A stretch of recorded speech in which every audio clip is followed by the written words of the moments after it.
Tenim un veí que és el Josep Filló, que és una persona que està molt implicada en aquesta modalitat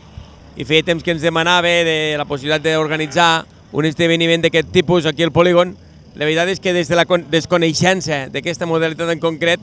sempre tens una mica de reparament, tota vegada que aquest és un polígon industrial que té molta activitat i sempre tens aquesta precaució, no? Però la seva insistència vam fer una mica d'estudi i vam decidir fer aquesta prova que ell ens va demanar per tal de valorar si en alguna propera edició es podria fer una prova ja, diguéssim, organitzada de campionats i arreglats. I la veritat és que de moment l'experiència està sent molt positiva. En principi el circuit sembla ser que compleix tot el que ells esperen. L'organització per part de l'Ajuntament fiquem totes les facilitats i l'assistència de gent també està sent molt alta, per tant, en principi, tot positiu. Jo sempre havia vist aquest traçat com una mica un bon puesto per fer un event així, o una prova inclús del Campionat d'Espanya, que normalment en fem una d'urbana, i sempre havia pensat que podria ser un bon traçat. Vaig parlar amb l'organitzador del Campionat d'Espanya, em van dir que se podria estudiar, però que no ho tenien gaire clar, llavors com a prova han volgut fer aquest primer motor show de la Torre Ferrera. Consisteix en no parar de derrapar des d'on comença la zona drift fins que no acabe,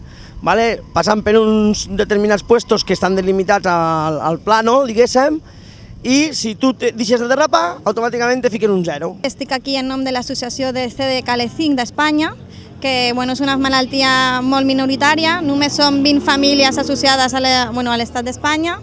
i el que volem és donar a conèixer l'enfermetat perquè la gent coneix les malalties que no són tan minoritàries i la nostra volem que no siguin invisibles i que tothom sàpiga que existeixen. D'alguna manera a Torreferrera sempre estem oberts a poder acollir tant des de la promoció de l'esport base, que és el que a nosaltres ens agrada,